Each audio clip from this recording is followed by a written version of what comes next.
జై హో.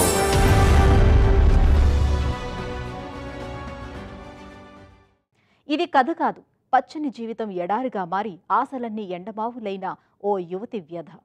అలాంటి వ్యధాభరిత జీవితాన్ని సుధాలాపముగా మలుచుకున్న ఓ అపరాజిత విజయగాథ. భాగ్యనగరంలో నివసిస్తున్న ఆ విజేత పేరు అర్పితా రాయ్. స్నేహితురాలి ఇంట పెళ్లికి హాజరే వస్తుండగా ప్రమాదానికి గురై 2 కాళ్లు కోల్పోయారు. కానీ గుండె దిటువు చేసుకుని ఆ యథాస్థితిని అంగీకరిస్తూ ఆమె స్వయం కృషితో ఎదిగారు. విజయ పదంలో నడిచారు. యోగా గురువుగా గుర్తింపు పొందారు.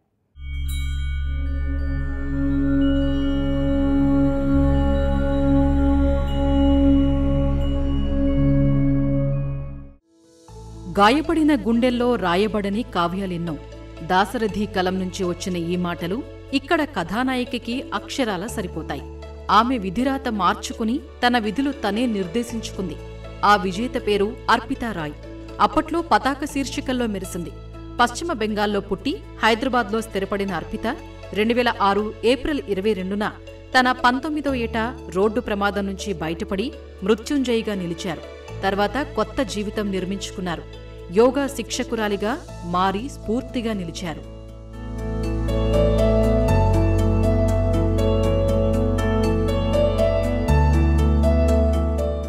ఆ రోజు ఏం జరిగిందంటే, అర్పిత మిత్రునితో కలిసి మోటార్ బైక్ మీద కోల్కతా వెళుతున్నారు.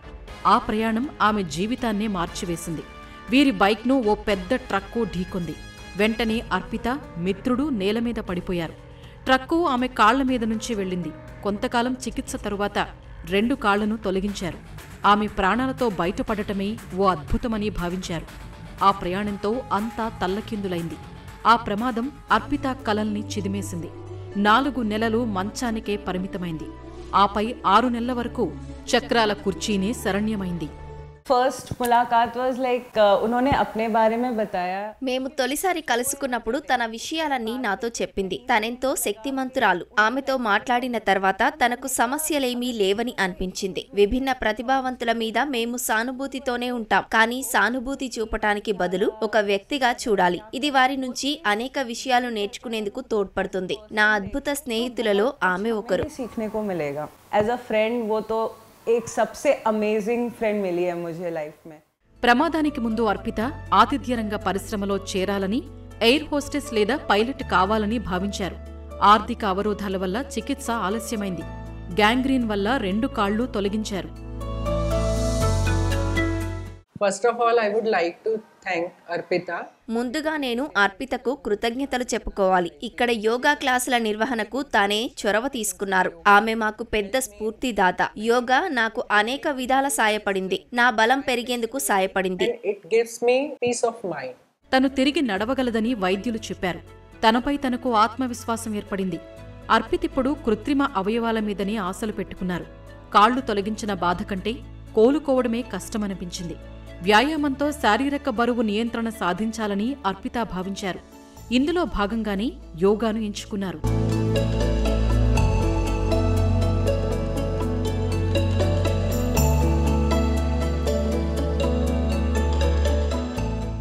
I started yoga. It was not that easy. We think that yoga is. నేను యోగా ప్రారంభించాను. అదంత తేలికేమీ కాదు. అది అనువైన మనుషులకే వీలవుతుంది. యోగా శరీరం సరళంగా ఉన్నవాళ్లకే, తగిన సామర్థ్యం ఉన్న శరీరంతో తేలిక. ఈ క్రమంలో నేను ఒక యోగా టీచర్ను కలిశాను. నేను ఎలా చేస్తానో ఏమిటో నాకు చాలా కష్టమన్నాను. ఎందుకంటే నాకు యోగా నేర్పే శిక్షకులు లభ్యం కాలేదు. అయితే యోగా చేస్తూ ఏవో ఆసనాలు వేస్తే నాకేదైనా మంచి జరుగుతుందని గురువులు భావించారు. ఎలా చేస్తానో ఎలా కొనసాగిస్తానో నాకు సంబంధించిన అంశమే. సొంతంగానే సాధన ప్రారంభించాను. సులభమేమీ కాదనే అభిప్రాయానికి వచ్చాను. తొలుత నా శరీరం అంత సరళంగా ఏమీ లేదు. అంచెలంచెలుగా సాధన చేశాను. యోగా తేలికేమీ కాదు, రాత్రికి రాత్రే వచ్చేది కాదని అర్థమైంది. Step by step process. It was not a easy process, or it was like not a overnight thing. ఉక్కు సంకల్పం కలిగిన అర్పిత బాధను దిగమింగి నొప్పిని తట్టుకుని నడిచారు.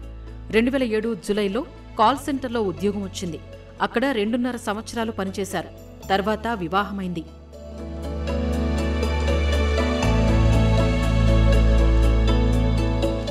I did my yoga certification from Integral. San Francisco integra yoga institute లో యోగా సర్టిఫికేట్ కోర్స్ చేశాను.